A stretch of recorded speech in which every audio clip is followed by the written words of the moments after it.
আসসালামু আলাইকুম। অনার চতুর্থ বর্ষের সম্মান শিক্ষার্থীরা, আশা করি তোমরা ভালো আছো করোনাকালীন এই সময়ে। আমিও তোমাদের দোয়া ইনশাল্লাহ মোটামুটি ভালো আছি। তো আজকে তোমাদেরকে গভর্নমেন্ট অ্যান্ড পলিটিক্সের যেটা ইস্ট এশিয়া, পূর্ব এশিয়ার সরকার ও রাজনীতি, চীন, জাপান এবং দক্ষিণ কোরিয়া, তোমাদের এটার মধ্যে থেকে আজকে আমি চায়নার কনস্টিটিউশন সম্পর্কে এবং চায়নার কমিউনিস্ট পার্টি এই দুটো সম্পর্কে আমি আজকে তোমাদেরকে বলবো। এখন চায়নাটা আমাদের খুব একটা ইম্পর্টেন্ট একটা ব্যাপার। আমরা এই পেপারটা চায়নার উপরে, চায়না, জাপান এবং কোরিয়া তিনটা কান্ট্রি পড়ব।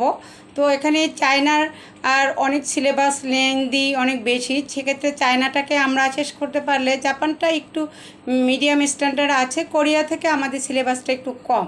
তো তারপর যদি সম্ভব হয় চায়নার পরে আমি তোমাদেরকে কোরিয়ার সম্পর্কে বলবো। আর এর মধ্যে তানিমা ম্যাডাম হয়তো তোমাদেরকে জাপান সম্পর্কে লেকচার দিয়ে থাকতে পারে। তো আসলে চীনের যেটা চীনের মধ্যে সংবিধান, আসলে আমরা একটা জানি যে একটা দেশের মূল চালিকা শক্তি হলো কি সংবিধান। সংবিধানে অনেক কিছুই বলা হয়েছে। সংবিধান একটা রাষ্ট্রের মূল হাতিয়ার এবং সংবিধানের মধ্যেই একটা দেশের সমস্ত তার কার্যবিধি, তার যেগুলো আছে সবই সংবিধানের মধ্যেই লেখা থাকে। তাই সংবিধানকে একটা দেশের মূল চালিকা শক্তি বা মূলত একটা সংবিধানকেই একটা দেশের মূল দলিল বলা হয়ে থাকে।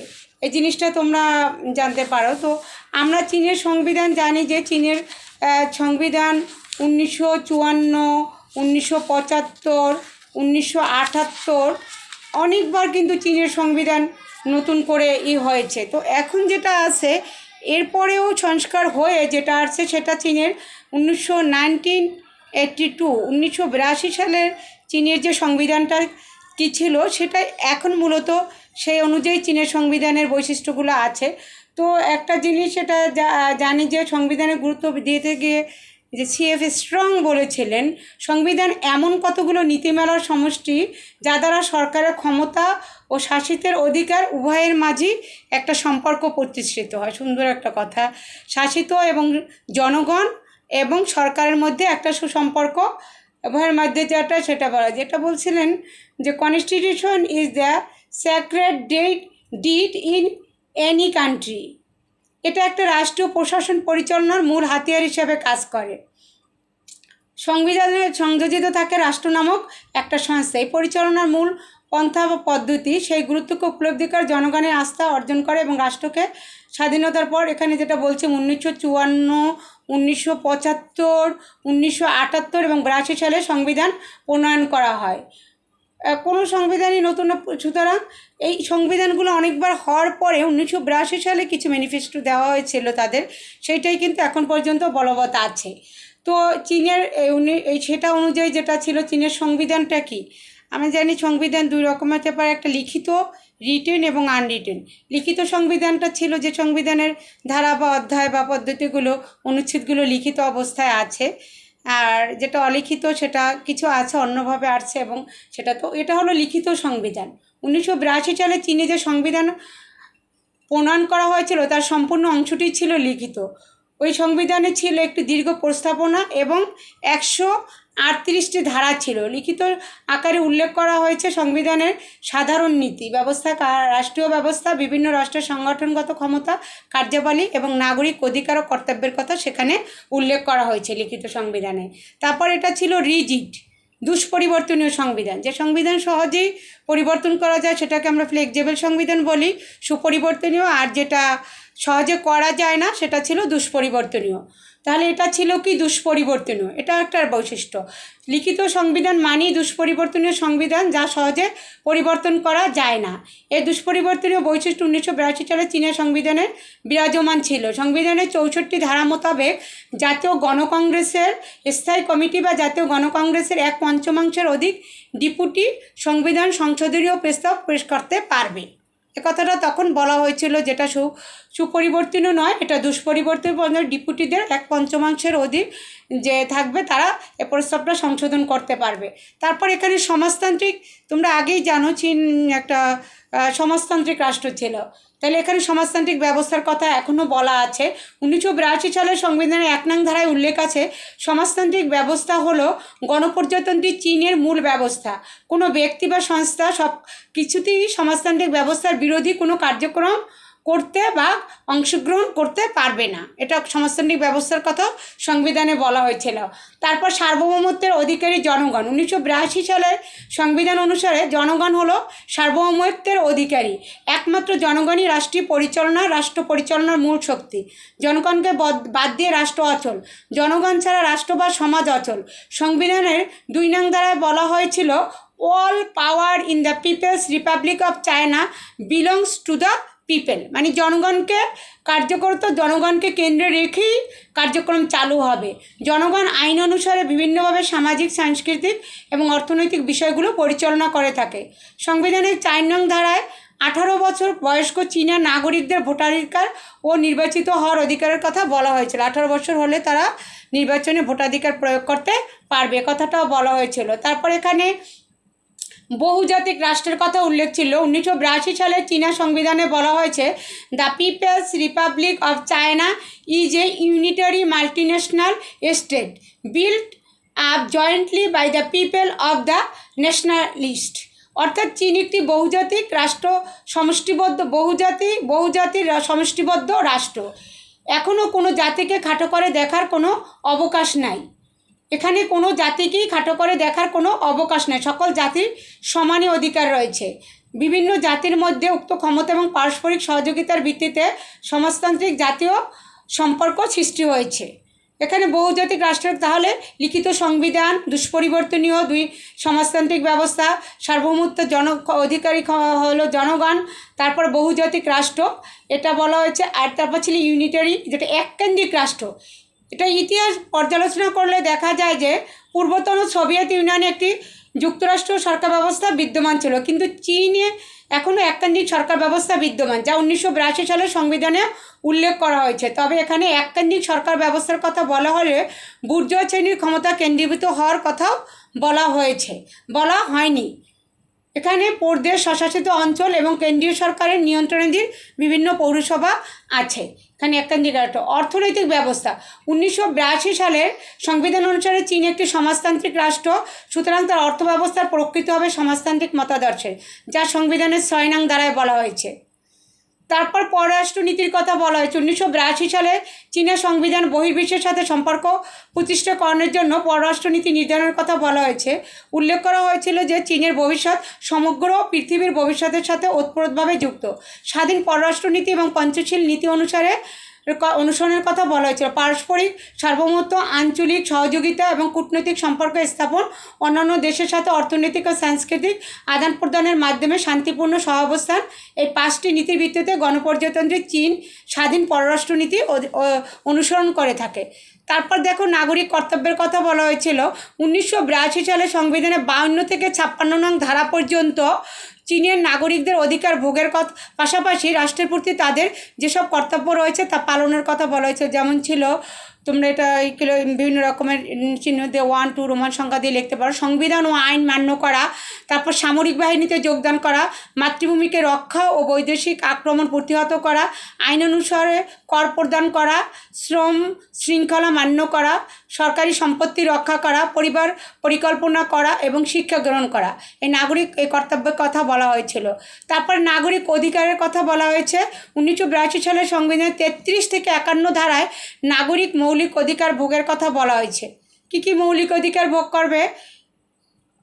যেমন আইনের দৃষ্টিতে সাম্য, বাক স্বাধীনতা থাকবে, সংবাদপত্রের স্বাধীনতা থাকবে, মিছিল ও বিক্ষোভ প্রদেশের স্বাধীনতা, নির্বাচন ও নির্বাচনী প্রতিদ্বন্দ্বিতা করার অধিকার, ধর্মাচরণের অধিকার, বাসস্থানের অধিকার, কর্মের অধিকার, বিশ্রাম ও অবসরকালীন সুযোগ সুবিধার অধিকার, বৃদ্ধ অসুস্থ অবস্থায় বৈষয়িক সাহায্য লাভের অধিকার এবং শিক্ষার অধিকার। এই যে নাগরিক মৌলিক অধিকার, এগুলোর কথাও বলা আছে। তারপরে হলো এখানে রাষ্ট্রপতি এবং উপরাষ্ট্রপতির পদের কথা বলা হয়েছে। এটা একটা বৈশিষ্ট্য।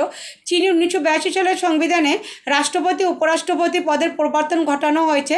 এখানে 79 নং ধারা মোতাবেক বলা হয়েছিল চীনের 45 বছর বয়স্ক ও ভোটাধিকার প্রাপ্ত যে কোনো নাগরিক চীনের রাষ্ট্রপতি উপরাষ্ট্রপতি পদে প্রতিদ্বন্দ্বিতা করার যোগ্য বলে বিবেচিত হবে। তাদের মেয়াদ হবে 5 বছর, তবে রাষ্ট্রপতি উপরাষ্ট্রপতি কেউ দুবারের বেশি ক্ষমতাসীন হতে পারবেন না।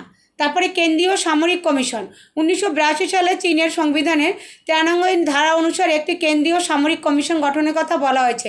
সামরিক কমিশন গঠিত হবে একজন সভাপতি, কয়েকজন সহসভাপতি, কয়েকজন সদস্য নিয়ে। কেন্দ্রীয় সামরিক কমিশন গঠনের কথা বলা হয়, সেটাও একটা বৈশিষ্ট্য।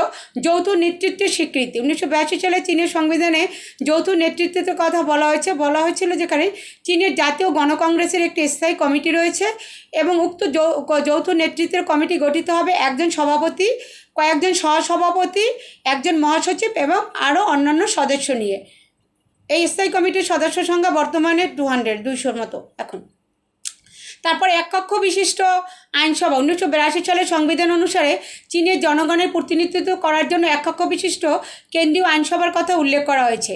গণপ্রজাতন্ত্রী চীনের ক্ষমতার সর্বোচ্চ ক্ষমতা হলো জাতীয় গণকংগ্রেস। গণকংগ্রেসের কথাটা আমি এরপরে হলে তোমাদেরকে বলবো। জাতীয় গণকংগ্রেস চীনের আইনসভার নাম। জাতীয় গণকংগ্রেস হলো চীনের সর্বোচ্চ জনপ্রতিনিধি সভা বা কেন্দ্রীয় আইনসভা, যেমন আমাদের পার্লামেন্ট, জাতীয় সংসদ। তারপর বিদেশিদের রাজনৈতিক আশ্রয়ের কথা বলা হয়েছিল। 1982 সালে চীনের সংবিধানের 32 নং ধারা অনুসারে বিদেশিদের রাজনৈতিক আশ্রয় লাভের অধিকার সম্পর্কে বলা হয়েছে। এখানে বলা হয়েছিল যে কোনো বিদেশি নাগরিক চীনের সরকারের নিকট রাজনৈতিক আশ্রয়ের জন্য আবেদন করলে তা মঞ্জুর করা হবে, তবে ওই নাগরিককে চীনের আভ্যন্তরীণ আইন নিয়মকানুন মেনে চলতে হবে। তারপর দেখো চীনের শ্রমের গুরুত্বের কথা বলা হয়েছিল। 1982 সালের সংবিধানের 42 নং ধারা অনুসারে বলা হয়েছে চীনের শ্রমের গুরুত্ব প্রদান করে। শ্রমিকরা রাষ্ট্রের উৎপাদন ব্যবস্থার মূল চালিকা শক্তি, সুতরাং শ্রমিকের গুরুত্ব সর্বাগ্রে। শ্রমিককে তার প্রাপ্ত মর্যাদা প্রদানে রাষ্ট্রের দায়িত্ব এবং শ্রমজীবী মানুষকে এমনভাবে কাজ করতে হবে যাতে তা দেশের সম্পূর্ণ মর্যাদাবোধের সাথে সামঞ্জস্যপূর্ণ হয়। রাষ্ট্র সমাজতান্ত্রিক শ্রম প্রতিযোগিতা সমর্থন করে এবং তো আদর্শ শ্রমিক উন্নত কর্মচারীদের পুরস্কৃত করে।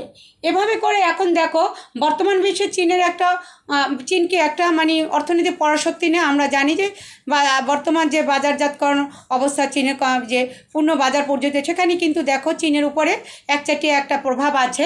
সেটাই বলছিল চীন উদীয়মান অর্থনৈতিক পরাশক্তি। চীন এশিয়ার দেশসমূহের মধ্যে স্বতন্ত্র শাসন কাঠামোর অধিকারী একটি দেশ। 1949 সালে চীনের প্রজাতান্ত্রিক রাষ্ট্র প্রতিষ্ঠার পর থেকে আর্থসামাজিক রাজনীতি দ্রুত পরিবর্তন হয়। 1982 সালে চীনের যে সংবিধান করা হয়েছিল সেগুলো আমি তোমাদেরকে তাহলে বলছি। এখানে সংবিধানটা ছিল কি লিখিত সংবিধান, ভাগ ছিল প্রথম ভাগে 1 থেকে 32 নং ধারা, দ্বিতীয় ভাগে 35 থেকে 56 নং ধারা, তৃতীয় ভাগে ছিল 57 থেকে 135 নং ধারা, চতুর্থ ভাগে আছে 136 থেকে 38 নং ধারা। প্রথম ভাগে সাধারণ নীতির কথা বলা হয়েছে, দ্বিতীয় ভাগে নাগরিক মৌলিক অধিকার কর্তব্যের কথা বলা হয়েছে, তৃতীয় ভাগে রাষ্ট্রীয় কাঠামো, চতুর্থ ভাগে চীনের জাতীয় পতাকা, জাতীয় প্রতীকের রাজনীতিকর। তারপর দুষ্পরিবর্তনীয় সংবাদে বলছিলাম যে ডেপুটিদের 1/5 সমর্থন নিয়ে যে কোনো প্রস্তাব পাশ করতে পারে। সংবিধানের সার্বভৌমত্বের কথা বলা হয়েছিল।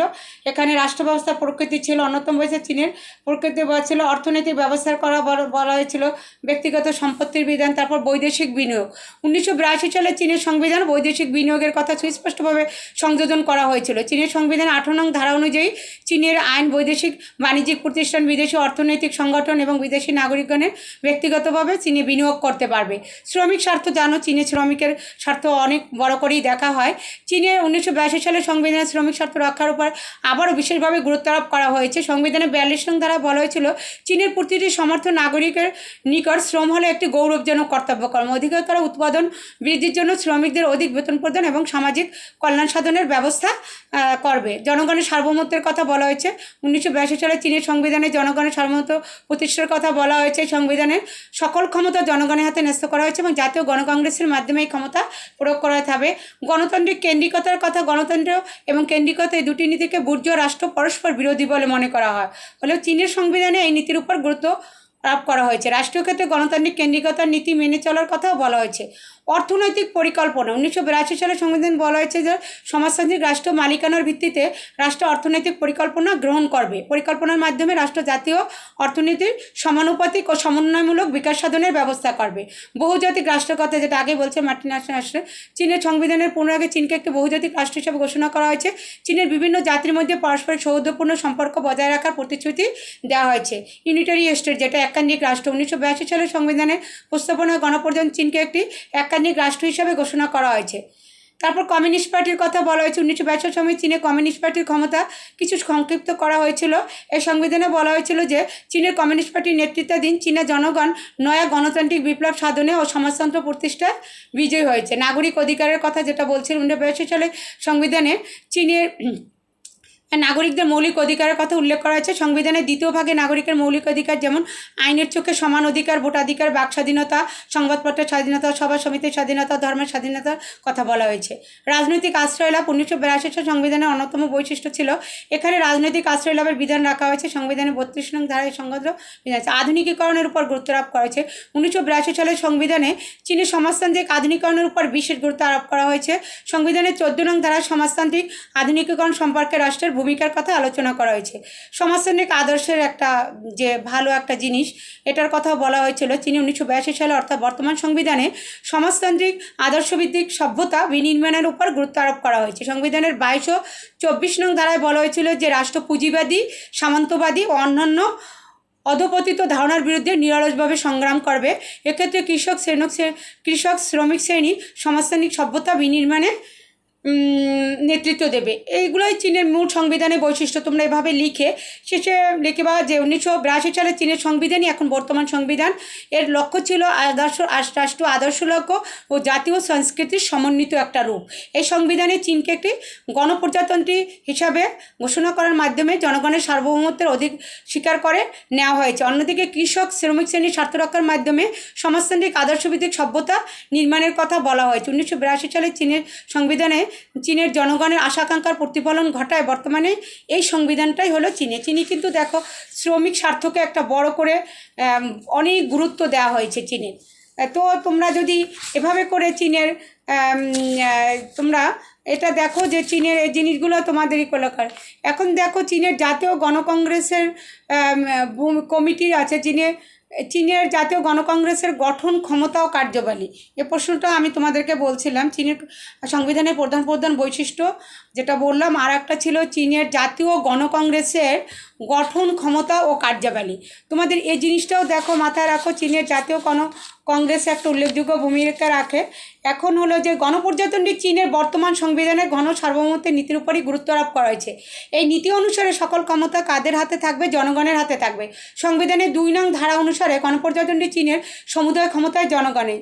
যেসব সংস্কারের মাধ্যমে জনগণ ক্ষমতা প্রয়োগ করে সেগুলো হলো জাতীয় গণকংগ্রেস এবং বিভিন্ন স্তরের স্থানীয় কংগ্রেস। এবার এখানে দেখো সংবিধানের 57 নং ধারায় বলা হয়েছিল যে গণপ্রজাতন্ত্রী চীনের রাষ্ট্রীয় ক্ষমতার সর্বোচ্চ সংস্থা হলো জাতীয় গণকংগ্রেস। জাতীয় গণকংগ্রেসের কতগুলো কমিটির মধ্যে স্থায়ী কমিটির গুরুত্ব অনেক অধিক। স্থায়ী কমিটির গঠনটা হবে জাতীয় গণকংগ্রেসের স্থায়ী কমিটির একজন সভাপতি, আগে বলছিলাম কয়েকজন সভাপতি, একজন সাধারণ সম্পাদক, অন্যান্য সদস্য নিয়ে 1982 সালের সংবিধানের 65 নং ধারা অনুসারে পঞ্চম জাতীয় গণকংগ্রেস স্থায়ী কমিটিতে সভাপতি 20 জন ছিল, সহসভাপতি একজন, সাধারণ সম্পাদক 173 জন, সাধারণ সদস্য সহ 195 জন সদস্য ছিলেন এবং স্থায়ী কমিটির কার্যকাল ছিল 5 বছর। স্থায়ী কমিটি জাতীয় গণকংগ্রেসের সমান মেয়াদের জন্য নির্বাচিত হয়, তবে সভাপতি সহসভাপতি 10 বছর বেশি স্বপদে অধিষ্ঠিত থাকতে পারবেন না, এর বেশি। স্থায়ী কমিটির ক্ষমতা আছে, স্থায়ী কমিটির সংবিধান ও আইনের ব্যাখ্যা দিতে পারবে।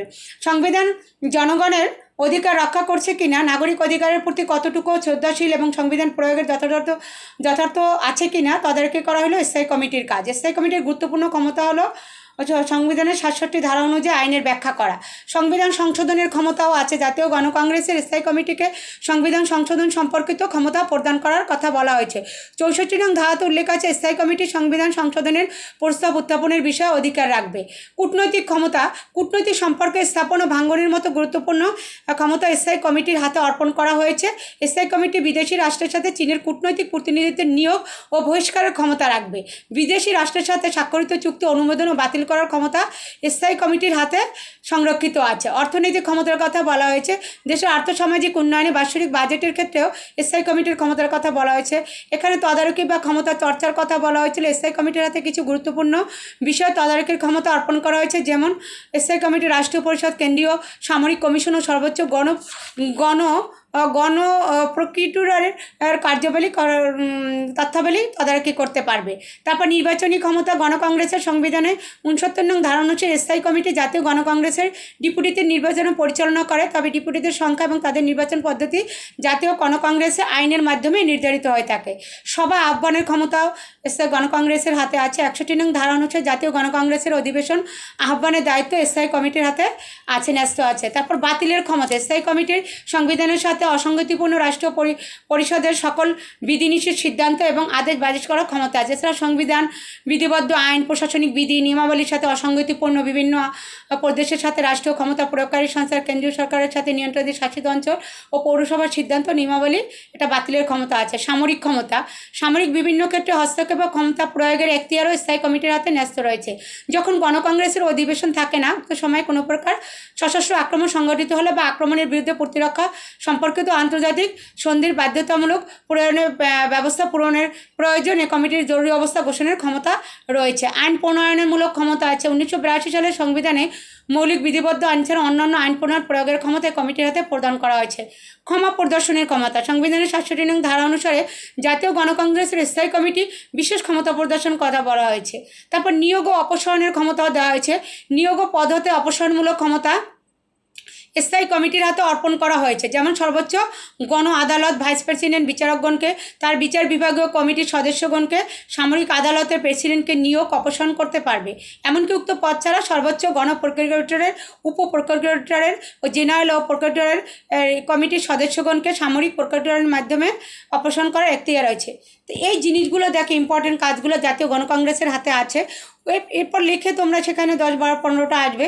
এরপর উপরোক্ত পরিশেষে আমরা বলতে পারি জাতীয় গণকংগ্রেসের স্থায়ী কমিটিকে যেসব দায়িত্ব দেওয়া হয়েছে উক্ত দায়িত্বসমূহ পালনের মধ্যে দিয়ে চীনের জাতীয় গণকংগ্রেসকে আরও অধিকতর প্রাণবন্ত ও গ্রহণযোগ্য করে তুলেছে স্থায়ী কমিটি। তাই চীনের জনগণের সামাজিক, রাজনৈতিক, অর্থনৈতিক, আইনগত, শাসন ও বিচার বিভাগীয় সংগঠনের মতো জাতীয় গণকংগ্রেসের স্থায়ী কমিটি বিশেষভাবে অবদান রাখছে। দেখো, তো চীনের জাতীয় গণকংগ্রেসের গঠন ক্ষমতা কার্যাবলী তোমরা এই জিনিসগুলো তোমরা দেখো উল্লেখ করে, এটাও তোমরা মোটামুটি তোমাদের একটা টোটাল একটা আইডিয়া চীনের জাতীয় কংগ্রেসের আর সংবিধানের। তো এইভাবে করে তোমরা এটা দেখতে পারবে। তারপর আমরা আছি চীনের কমিউনিস্ট পার্টি। দেখো, চীনের কমিউনিস্ট পার্টিটা কিন্তু অনেক গুরুত্বপূর্ণ। চীনের গণ কমিউনিস্ট পার্টির যেটা বলছিলাম উদ্ভব বিকাশ সম্পর্কে এটা দরকার নেই তোমাদেরকে। চীনের কমিউনিস্ট পার্টির মধ্যকার চীনের কমিউনিস্ট পার্টির ভূমিকা বা গুরুত্ব। গণপ্রজাতন্ত্রী চীনের কমিউনিস্ট পার্টির ভূমিকা ও গুরুত্ব সম্পর্কে চীনের কমিউনিস্ট পার্টির ভূমিকা বা গুরুত্বটা কী আছে আমরা এটা দেখি। কমিউনিস্ট পার্টিটা তো আমরা এটা জানি যে চীন একটা সমাজতান্ত্রিক রাষ্ট্র ছিল। সেখানে চীনের আইনসভা যেটা বলছিল তোমাদের সেইটাই।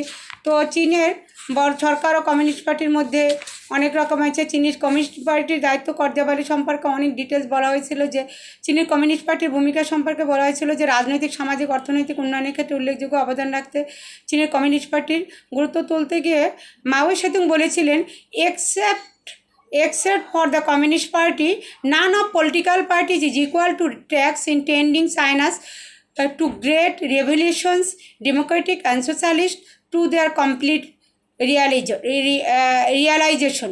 যে চীনের সমাজতান্ত্রিক ব্যবস্থার রূপকার হিসাবে কমিউনিস্ট পার্টি চীনের গুরুত্ব ইতিহাস সর্বাগ্রে ছিল। চীনের কমিউনিস্ট পার্টির সারগর্ভ সম্পর্কে অনেক গুরুত্বপূর্ণ কথা বলা হয়েছিল। তারপর দেখো,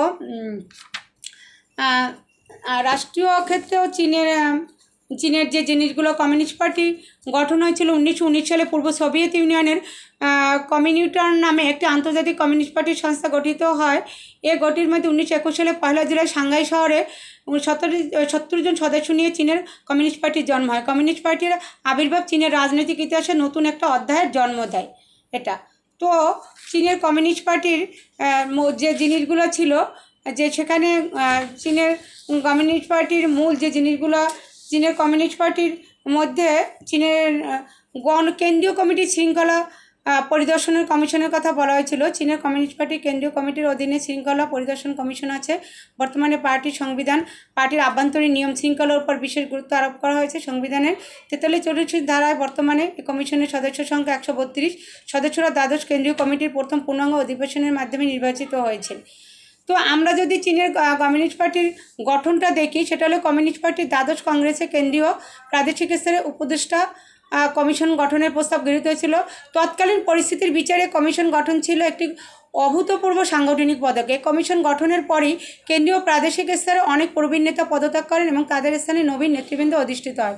কমিউনিস্ট পার্টির প্রবীণ নেতৃত্ববৃন্দকে নিয়ে এই কমিশন গঠিত হয়েছিল। যে ব্যক্তি ন্যূনতম পক্ষে কমপক্ষে 40 বছর পার্টির সাথে যুক্ত আছেন এবং পার্টির গুরুত্বপূর্ণ দায়িত্ব পালন করছেন এবং পার্টির অভ্যন্তরে ও বাইরে সম্মানের অধিকারী এমন ব্যক্তিদের নিয়ে উপদেষ্টা কমিটির গঠনগত। উপদেষ্টা কমিশনের সদস্যগণ 5 বছরের জন্য কেন্দ্রীয় কমিটিতে কর্তৃক নির্বাচিত হয়। কমিশনের পূর্ণাঙ্গ অধিবেশনে তারা স্থায়ী কমিটি চেয়ারম্যান এবং ভাইস চেয়ারম্যানদের দ্বারা নির্বাচিত করা হয়।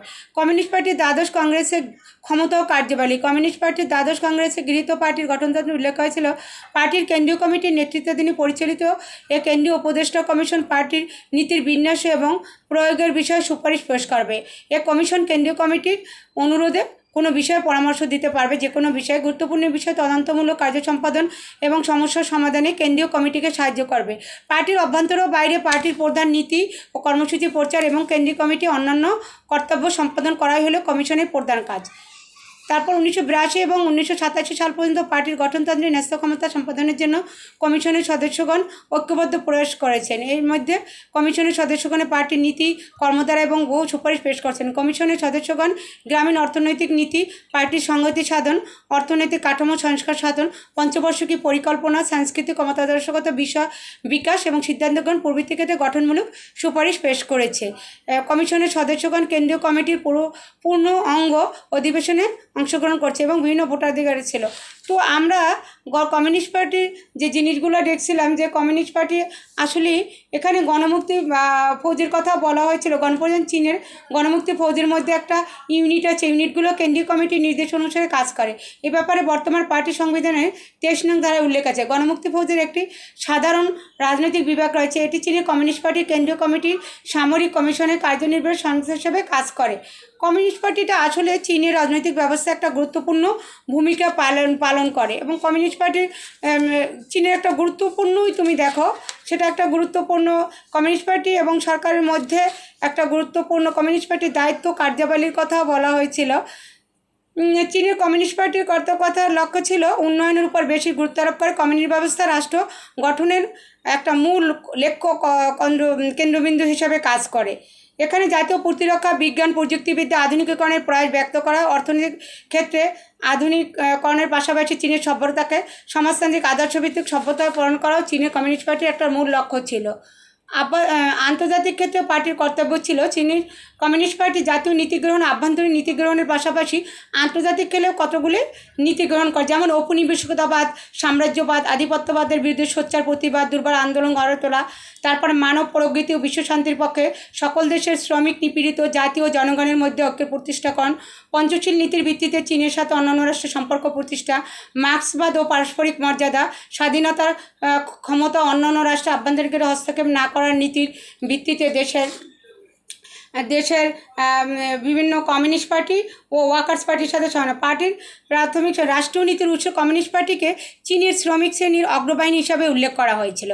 কমিউনিস্ট এর মূল উৎস হিসাবে গণ্য করা হয়েছে। কমিউনিস্ট পার্টির ভূমিকা শুধু ইন্টার কান্ট্রির মাধ্যমে সীমাবদ্ধ রাখা হয় না। একাতা বিশ্বের শান্তি, শোষণ, জাতীয় আত্মনিয়োগ, সমাজতান্ত্রিক সম্পর্কে সহযোদ্ধা হিসাবে কমিউনিস্ট পার্টির কর্তৃক গৃহীত স্টেট পলিসি দ্বারা সরকার সিদ্ধান্ত গ্রহণ করে থাকে।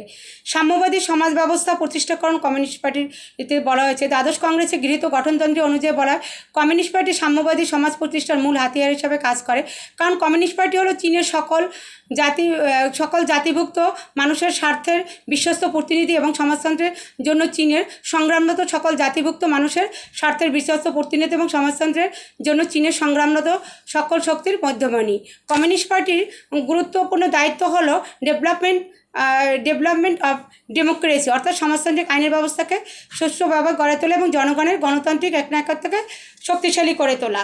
তো তারপরে বিভিন্ন বিভাগের কার্যাবলী পর্যবেক্ষণ, কমিউনিস্ট পার্টির নেতৃত্বে পলিটিক্যাল আইডিওলজি ও সাংগঠনিক ক্ষেত্রে সম্প্রসারিত কর্তব্য হলো সঠিক পথ নির্ধারণ করা, প্রয়োগ নীতি প্রণয়ন, প্রয়োগ সংবিধান ও রাষ্ট্রীয় আইনের দ্বারা নির্দিষ্ট পরিধির মধ্যে দায়িত্ব পালন করা। তাছাড়া এক্সিকিউটিভ, লেজিসলেটিভ, জুডিশিয়ারি প্রত্যেক বিভাগের দায়িত্ব পর্যালোচনা করা। বিভিন্ন সংগঠনের নেতৃত্ব শক্তিশালী করা, বিভিন্ন সংগঠনের নেতৃত্ব শক্তিশালীকরণে কমিউনিস্ট পার্টির ভূমিকা উল্লেখযোগ্য, যেমন labour association, women organisation, mass organisation, communist যুবলীগ ইত্যাদি। যেহেতু চীনের মোট সংখ্যালঘু অংশ হলো কমিউনিস্ট পার্টির সদস্য, সেহেতু চীনের সমাজতান্ত্রিক ব্যবস্থাকে আরও শক্তিশালী করার জন্য দলের বাইরে সাধারণ মানুষের সাথে সহযোগিতা করে থাকা কমিউনিস্ট পার্টির সাথে সহযোগিতার সম্পর্ক গড়ে তুলতে হবে। এটার আলোকে আমরা দেখি যে ডিটেলস অনেক কিছু কমিউনিস্ট পার্টির গুরুত্বপূর্ণ অনেক ভূমিকা আছে চীনের ক্ষেত্রে। উপযুক্ত আর্চোলজি প্রকৃতিতে আমরা বলা যায় যে চীনের কমিউনিস্ট পার্টির সামগ্রিক রাষ্ট্রীয় জীবনের কর্ণধার, পরিচালক, নিয়ন্ত্রক, নির্দেশদাতা। কমিউনিস্ট পার্টির ন্যাশনাল ইন্টারন্যাশনাল পলিসি গ্রহণ, সর্বহারার মহান আন্তর্জাতিকতার সহায়ক। এক্ষেত্রে কমিউনিস্ট পার্টির সক্রিয় ভূমিকার মাধ্যমেই চীনের সমাজতান্ত্রিক আদর্শের জয়যাত্রা সূচিত হয়েছে। কমিউনিস্ট পার্টিকে চীনের অগ্রদূত বা বাহক বলা হয়ে থাকে। তো তোমরা আজকে দেখো চীনের সংবিধানের প্রধান বৈশিষ্ট্য, চীনের জাতীয় গণকংগ্রেসের গঠন ক্ষমতা, কার্যালয়তে এবং চীনের রাষ্ট্র ব্যবস্থা, কমিউনিস্ট পার্টির ভূমিকা বা গুরুত্ব।